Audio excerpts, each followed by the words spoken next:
It's raining again. We haven't seen Chevra since that night at Baptiste's place. Well, guess there's no point in worrying about it now. Let's go join up with the others.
Good morning! Hayaka and I were just talking about you. Is Chevra still not joining us today? Probably not. We haven't seen her either. Huh? That's such a pity. Director Farina said that we've only got a few small scenes left before wrapping up the entire thing. She even said that she'll get me into a couple scenes, so everyone will have a chance to shine in front of the camera. We were also planning on having a victory feast once we're all finished filming. You can join us, right?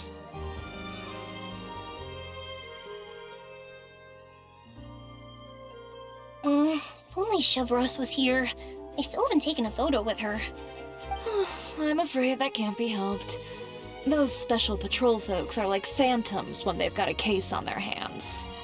But to be honest, I'm even more concerned by what I read in the Steamboard earlier this morning.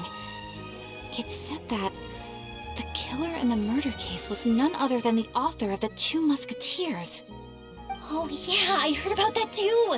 He came forward and confessed his crimes, but gave no explanation as to why he pulled the trigger. We didn't know about this case at all when we joined the film. Is it going to affect the reception of our work?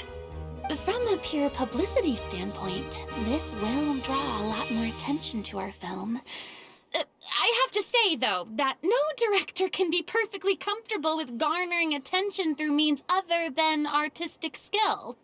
To be fair, I feel like that ship sailed the moment you allowed yourself to be named as the director on our posters. It's not my fault that I'm super popular. What was that saying again?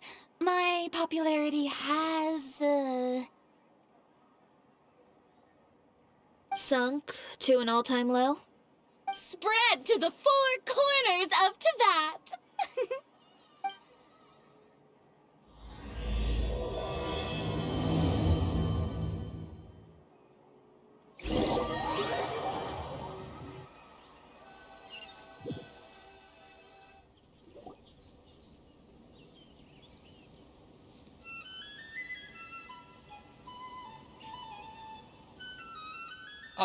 Excuse me, everyone. Xavier! Feels like it's been ages since we last saw you. I've been talking non-stop with the Film Association, and I'm absolutely swamped trying to coordinate the film's marketing. So forgive me for not being around more often, but please believe me when I say that I will make sure everyone's hard work gets the exposure it deserves. Oh, seems like you've been fighting your own battles. Yes, that's one way to put it. Oh, and before we begin the final round of filming, please allow me to finally introduce you to the original investor of our film, Mr. Morris. A pleasure to meet you all. Yes, glad to make your acquaintance, Mr. Morris. We've heard about the issues you've encountered with your financial situation, and genuinely hope that things have taken a turn for the better. Oh, well, the situation has indeed improved somewhat. Don't worry, Mr. Morris. Accidents and last-minute challenges happen all the time. There's no need to blame yourself over it. The good news is that we're almost done filming now, and I would even say that this is the best story I've ever seen. Is that so? I see, that was great news. All right, now that we've gotten all the pleasantries out of the way, let's get this show on the road. We'll mostly be filming typical people and scenery from the streets today to improve the sense of environmental ambiance in some parts of the film. Oh, and there'll be a cameo for Mr. Kamisato and Miss Yoimiya as well. They'll be used to show outsider perspectives on the fates of the two musketeers. That's right. Ayato should be here any minute. Excellent! Then let's start with the scenery shots. Camera and clapper loader, you're up. Yep, we'll be ready. Remember, all we need are some wide zoom shots of the streets. If you happen to find some particularly lovely patches of flowers and grass, feel free to grab some close-ups of those as well. Ready? Lights! Camera! Action! Okay, now move the camera slowly. Try to focus on that flower.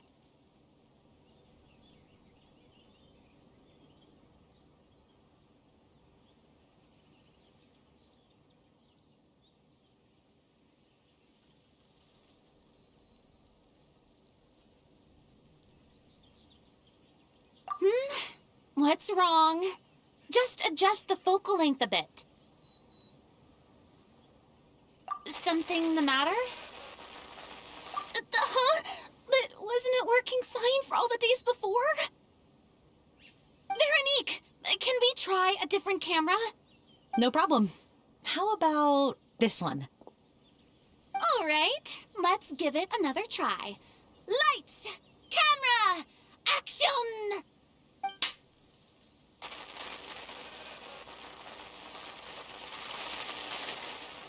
Don't tell me.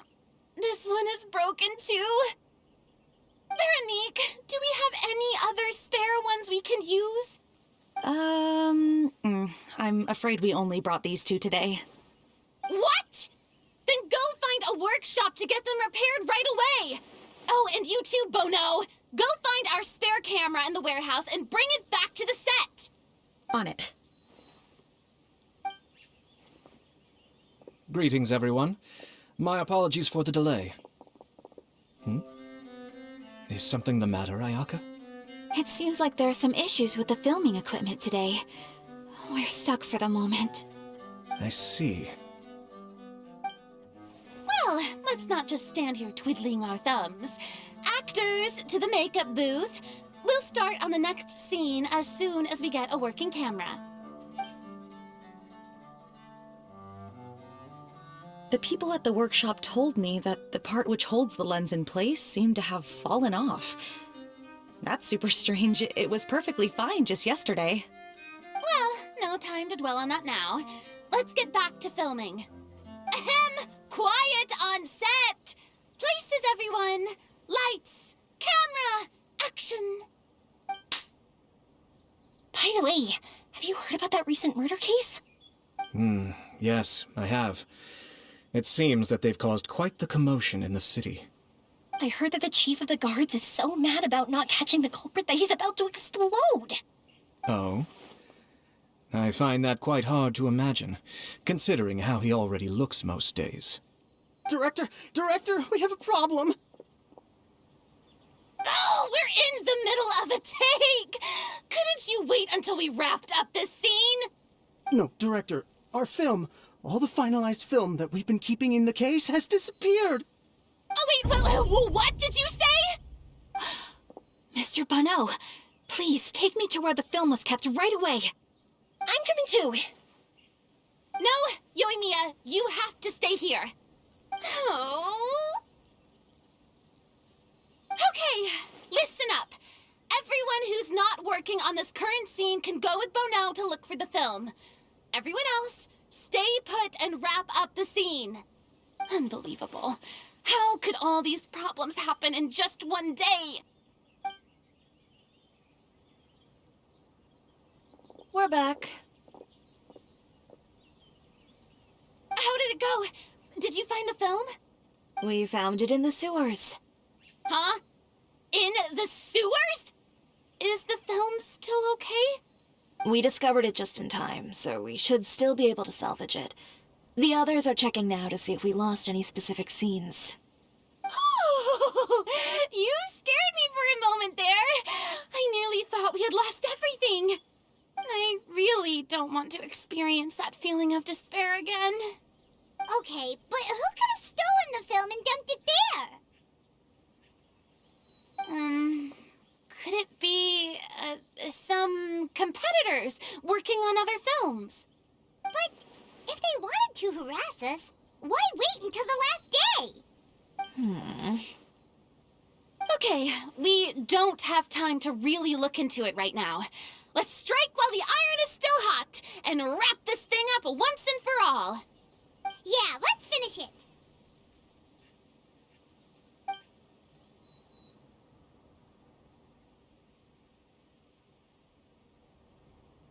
I would like to officially announce that our entry to the festival, The Two Musketeers, has now concluded filming! Paimon is spent. It's so late already. Even though the filming process proved to be extremely challenging, everyone provided valuable and unique contributions to the final product. Thank you all for your dedication and support. And just like Director Farina, I would also like to extend my most heartfelt thanks to all of you. Really, you've all helped me so much. All right, let's save the awards speech for later, and hopefully also get some rehearsals in before the real thing. Anyway, now it's time to party! Let's all make our way to the beach and have a celebration feast so loud and fun that even the blubber beast will want in. Party! Party! Paimon wants to party!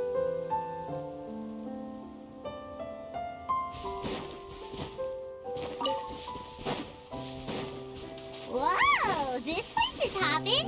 Everyone's finally getting to relax after wrapping up the film! Let's go chat with someone!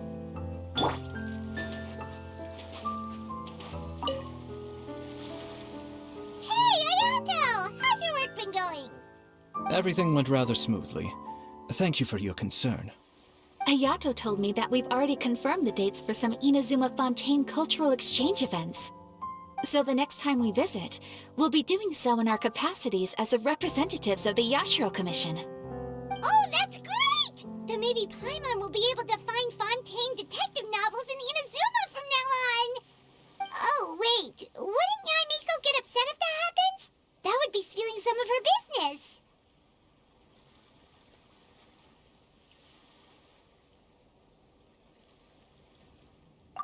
You've got a point.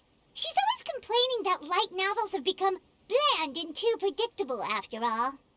The cultural exchange won't only feature literatures of both nations, of course. We have also made plans for cross-cultural engagements in the fields of gourmet cuisine, toy making, and artisan craftsmanship. Whoa! Paimon's getting super excited now! When the time comes, be sure to visit and participate in all the events.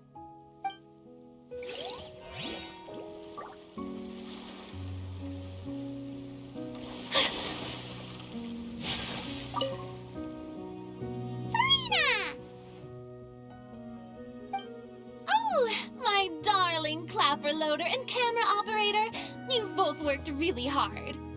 Paimon thinks you worked even harder than us. Honestly, Paimon was getting a little tired of playing with the clapperboard by the end of it. Worst of all, Paimon started having dreams of you shouting, "Lights, camera, action!" into Paimon's ears. The actual dream can't even start until you've yelled that. Hey, if anything, shouldn't I be more grand and delightful in your dreams? We've been through so much together, and that's how your brain remembers me? That's not Paimon's fault. We've just used the clapperboard too much lately. Anyway, what's most important is that we've wrapped the film. I'm pretty confident that we'll take first prize. Hey, no need to mention the official name. Wait, now that you mention it, if we did win the prize, would Farina just get a statue of herself? Come on, I don't need that kind of attention. Xavier can accept the reward on our behalf. But just imagine! Farina accepting the Farina Award and holding a Farina statue. I'm going back to my dessert now. You all can keep discussing that on your own.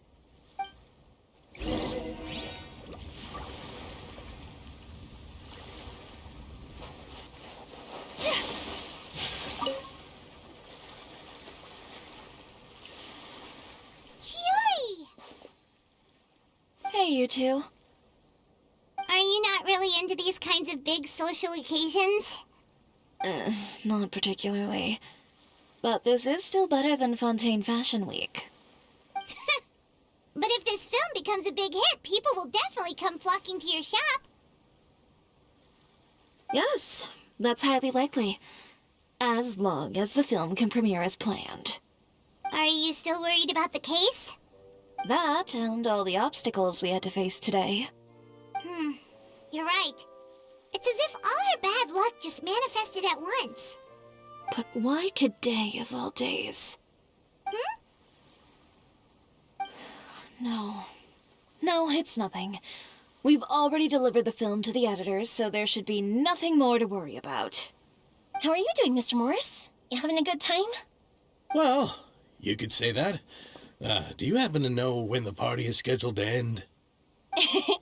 Judging by how much fun everyone's having, I'd say probably not until well after midnight. Is there something that you still have to take care of at home, Mr. Morris? Oh, well, I'm just not a late night person, so I might take off shortly. Oh no! Silly me. I almost forgot something super important. Oh, what is it? I prepared a whole batch of fireworks for the party, but I forgot to bring them over from the warehouse. Fireworks, you say? Well, that's, truly a pity. Sorry things didn't go as planned. Could you help me carry them over, Mr. Morris? I won't be able to fetch all of them by myself. Me? Are you sure that you can't find anyone else? I just wanted to make this a surprise for everyone. The warehouse isn't far from here. We'll be there in no time. Pretty please, Mr. Morris. These are some of the best fireworks I've ever made. So I also want you to see them before you leave. They're stunning. I promise that they'll be a once-in-a-lifetime experience that you'll never forget. But... It's okay. Just come with me. If we're sneaky enough, nobody else will see us leaving. All right. The warehouse is right over here. I moved the fireworks there in advance, so it shouldn't be too much work bringing them back. It's still a ways away from the party. Sorry about that, Mr. Morris. It's probably because I'm used to carrying fireworks all the time, so it doesn't feel like a lot of work to me.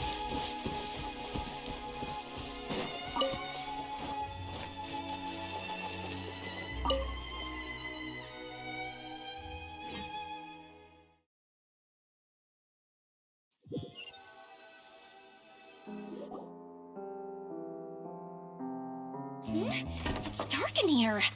Wait here, Mr. Morris. I think the light switch should be somewhere over here. Why did I have to get roped into this? What was that?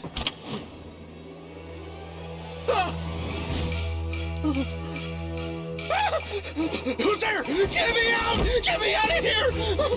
Did you really think you'd get away, Morris?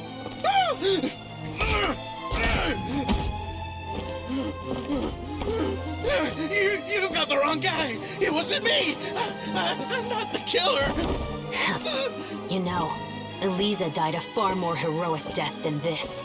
She fought your assassin to the end, to save the children she had hidden beneath the floorboards.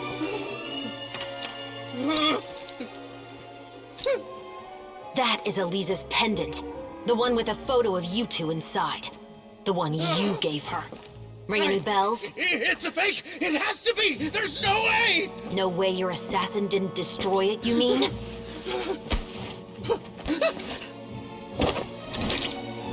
Did you ever love her, Morris? Or was killing her always the plan? No, please. Listen to me. I told Eliza to keep us a secret. I paid her plenty for her silence. I never thought she'd keep the child. Everything was gonna come out, and I had no choice. She forced my hand. No! I'm begging you. I have money. Just name your price, please. You can keep your Mora, and you can go to hell.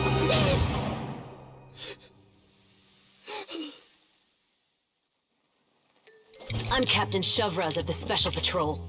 Morris, you're under arrest for Eliza's murder. Huh? Hmm?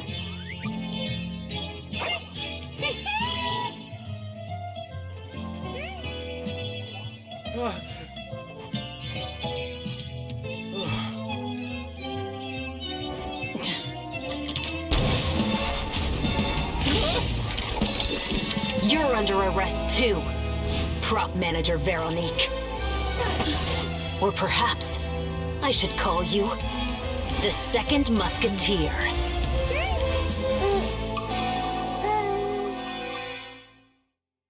Wait, what's going on? This wasn't in the script. Drop the gun, Veronique. Why? Why would you keep me from exacting revenge on this heartless monster? Drop your weapon. This is my final warning.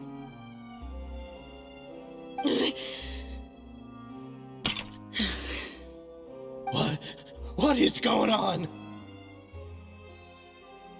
Do I have to spell it out for you, Morris? Everything that took place just now was staged to get you to confess the truth. But this last part is all improv, of course.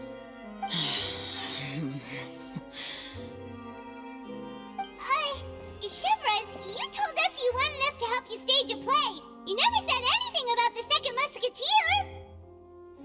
It's because even I had no way to confirm my theory until now. Thank you for your performance, Yoimiya. Could I trouble you to go and bring in the other Special Patrol members? They should be on standby just outside.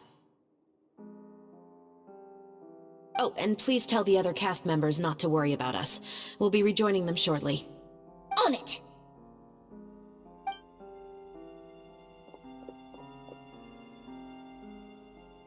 So what do you think, Morris? Care to talk about what happened 20 years ago? My patience is limited, you know. Don't force me to take you back to the interrogation room. I'd wager that you wouldn't last for more than a minute in there. With the recording we made, you have no chance of winning in court. Cooperating with us now is the most practical move. All right. I'll talk.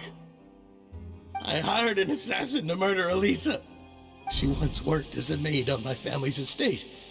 She was very beautiful, and after some time I fell for her. We kept our relationship a secret and carried out an affair for some time, but it wasn't long before she became pregnant. And if my parents ever found out, they would have stripped me of my inheritance and status, driven me out of my home. I also didn't expect Elisa to insist on bringing the pregnancy to term. She even asked me to leave my family and travel far, far away with her. She believed that you were truly in love with her. I didn't have a choice. I gave her a large sum of Mora, told her to leave the family and to get rid of the baby. But then years later, she sent me a letter. There were photos of 2 children, and she even asked if I could find some time to visit them. Huh? 2 children? Paimon thought Baptiste was the only... you mean... Even if she had the children against your will, you could have just ignored the letter entirely. Why kill her? I had just gotten engaged to be married to an heiress from another wealthy family. So if anyone were to find out about Elisa, my life would be completely ruined. I didn't have a choice. No, you always had a choice. You just made the wrong choice. Again. Do you know how it feels to watch your mother be killed right in front of you? My brother and I were hardly even school age yet. We were hidden beneath the floorboards, grasping each other's hands like a lifeline. We were so terrified that we didn't even know we could ever take a breath. All we could do was to watch Mother try to fight back, and then collapse to the floor. Even after the assassin left, we were still too terrified to leave our hiding spot. We thought that he might come back. It was only until the next evening when we finally climbed out and gathered around our mother. But she had already become cold and stiff to the touch. You made up your mind right then and there to bring this case to light. Not only that, we resolved to get our revenge. And that's why you became the Musketeers. No, that's why I became a musketeer. The man from before was also killed by me. My brother had nothing to do with it. I figured as much. You did? I once told these two that he didn't look like a killer to me. His confession from that night also rubbed me the wrong way. I think what really tipped me off was, how could I not feel a sense of regret in him? Huh? He confessed faster than any criminal I've ever met, but he didn't say a single word about you. He insisted that he was the sole perpetrator in the case.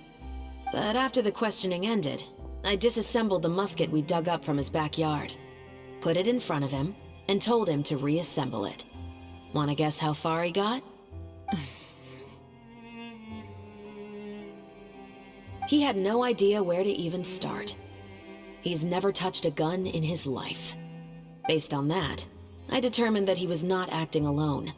He only surrendered himself to draw our attention and create a moment of opportunity for his partner. So, I decided to play along.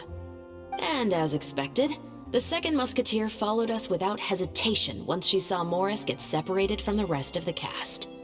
Besides, why else would he call the novel The Two Musketeers? But how did you know it was Veronique? I figured it out the moment Baptiste told me his father's name. That so-called financial crisis was all just a ruse.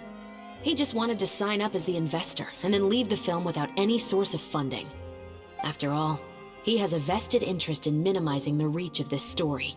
It's really just the same thing as what he did to Eliza all those years ago. Human scum. But then Xavier pulled out all the stops and got the film made against all odds. Morris couldn't have that. With the killer in custody, he figured it was safe to act. And so he came to visit the set today, just as I expected. Wait, so you were behind all those mishaps today?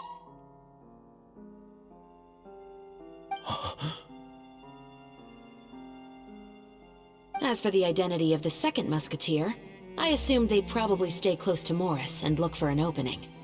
And if they already knew that Morris was the film's investor, then that narrowed the list of potential suspects as well. Furthermore, being the props manager would allow the culprit to avoid scrutiny by purchasing mechanical parts in the name of the crew. With that hypothesis in mind, I went back to check Baptiste's orphanage adoption records.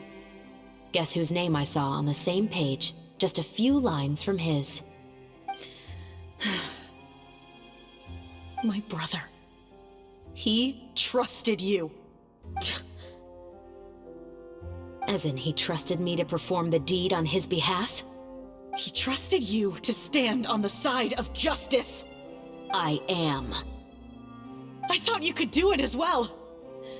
Oh, the look on your face when you told him to go to hell. I really thought you'd put a bullet in his brain.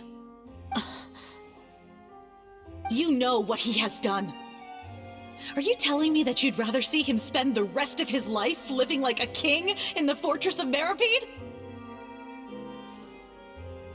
I will never be able to forget the feeling of my mother's cold, lifeless hands. And you would call this ending fair? Is this what you call justice? I won't lie, Veronique. I did hesitate when your brother first told me about the truth. I wondered. I agonized over whether I should really put a bullet in his head. So why don't you? Because that should never be how justice is carried out in this world. Perhaps, to you, justice is simply reciprocated. An eye for an eye, and a life for a life. But everyone has their own understanding of justice. If everyone were to pursue their own definition of it, there would be no more order in this world. Today, you'll kill Morris, and tomorrow, his children may come for you. The world cannot render judgments based on a desire for revenge. That will only lead to a cycle of revenge, as well as the destruction of order and civilized society. Fontaine is founded on a set of laws and a standardized code of justice. That is why we are the nation of justice. But with all that said, I will promise you this. Morris will not lead a cushy life in the fortress of Maripede. Chevreuse, the rest of the Special Patrol is here. Thank you so much, Yoimiya. Letelier, Terena, please take them away.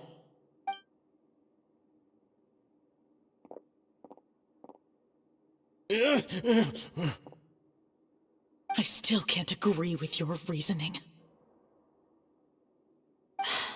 I know. Justice has not been delivered. At least, not today.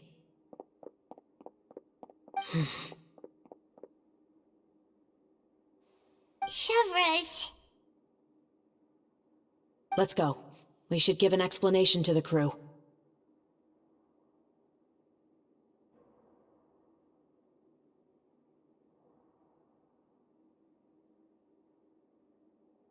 Thank you for your concern. I'm fine. I'm just thinking about the things in life that have driven people to take justice into their own hands.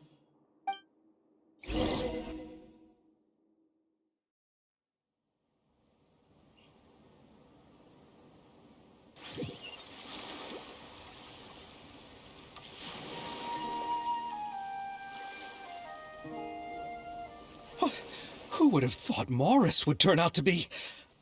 I'm at a loss of words. How could he have done something like this? I'm just glad that you're all safe and sound. Who knew that such a labyrinth of cases would be behind this story? Well, what should we do now? We have a finished film, of course, but should we still go ahead with the premiere? What do you mean? Shouldn't you be even more motivated to spread the word now that you've learned the truth? Chiori is right. I'd also like more people to see this story for themselves. But the real ending of the story seems to have deviated somewhat from the one in the script. Is that still acceptable to you, Miss Chevreuse? The call is yours. We still have time to reshoot an ending if that's what you'd like. No, it's fine as is. I like what we have for the catharsis. Romanticism is what gives works of art their appeal. Fiction is able to explore means of restitution that could never work in real life. Just like the real world, the world of stories also has its own set of rules and justice. These different possibilities are what initially drew me to reading in the first place. Sounds good to me. I support your decision. What about Veronique? Will she be okay? She will soon face her judgment alongside her brother and Morris. If I had to guess, they'll probably all be sent to the fortress of Maripede. I'll make sure to give Risley a heads up about it. Oh, you mean that kind of heads up? Exactly. Ahem. All right, then the matter's settled. Now that everything's been taken care of, there's no reason for us to keep looking all gloomy and grumpy. Let's get back to the feast and enjoy each other's company. We'll be starting the post-production process tomorrow. You should join us, Chevreuse. You missed the first few hours of the party, didn't you? All right. Count me in. Then I'll wait for you over there. There's still some good news that I'd like to share with Chevreuse. Traveler, Paimon, could you wait for me by the sea after the party ends? I'd like to go on a brief walk with the two of you. Thank you very much.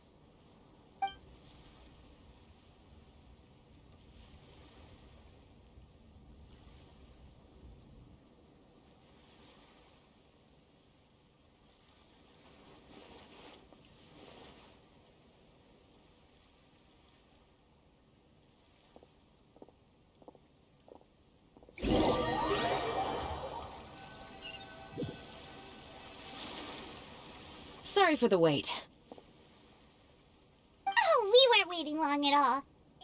something else you wanted to tell us? No, I don't have anything new to share. I just felt that since you were my investigation partners, I should have another conversation with the two of you.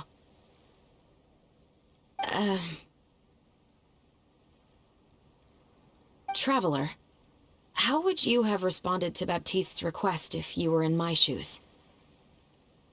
Is that so? Well, thanks for sharing. When I was young, my father often took me here to swim. We'd come rain or shine, even when it was freezing cold. He told me that swimming was the best activity to train one's strength of will. You could never give up before reaching the shore, especially when the water was cold. Oh? Why's that? Because the moment you give up would be the moment you die. At that point, I still hadn't received my vision. One winter, the chilly wind felt almost like knives on my skin, and the seawater was so frigid that it numbed my toes the moment I stepped in. I cried and begged my father to spare me from having to swim across, but he wouldn't listen. He used to be a member of the Special Patrol as well. You could say it was his way of educating his children. That sounds awful. When he saw that I wouldn't stop crying, he just picked me up and tossed me into the icy water. The bone-chilling cold took away my senses. I couldn't feel anything but fear and rage. I waited for my father to save me, but one look and I knew he'd already started swimming for the opposite shore. I realized that if I were to give up, I really would die right then and there. I used all of my strength to try and catch up to my father. Those few minutes felt longer than my whole life up until that point. I did, however, make it to the other side. I've never felt afraid about anything in my life after that, nor have I ever cried again. That way of teaching would have never worked on Paimon. Yeah, I don't think that was the right method for anyone. It's just that, working now as I am in the pursuit of justice, I still sometimes feel like I've been tossed into that winter sea all over again. The anger and the helplessness. Chevreuse. But the worse I feel, the more I know to never give up. The alternative would be to forever lose myself among the waves. Anyway, how about a race? Neither of us will drown, but we can still see who swims faster.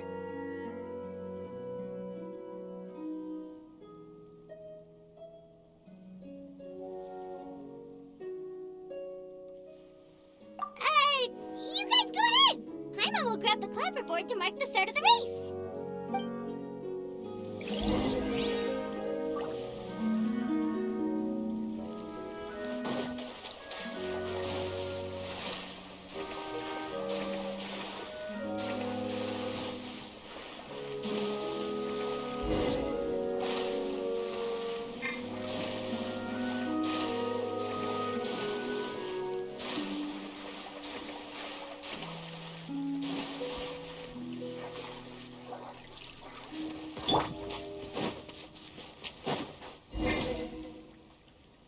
Whoa, that felt good. You are so fast in the water, Chevreuse. You are swimming even faster than Paimon can fly. So, about the Special Patrol. Did you join because of your dad? Partly, but I'd say I was more inspired by the heroes I read about in stories growing up. Oh, so it's due to your love of stories. Of course, it was only after I joined the Special Patrol that I learned that truth is often stranger than fiction. Come on, let's walk a bit more.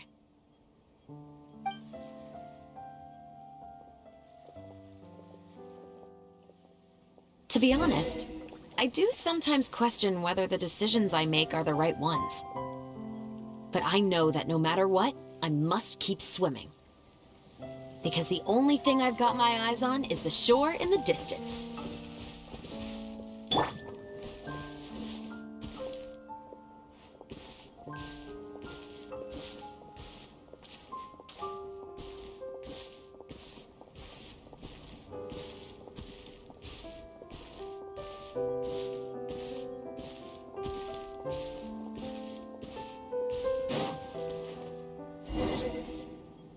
Thank you for coming on this walk with me.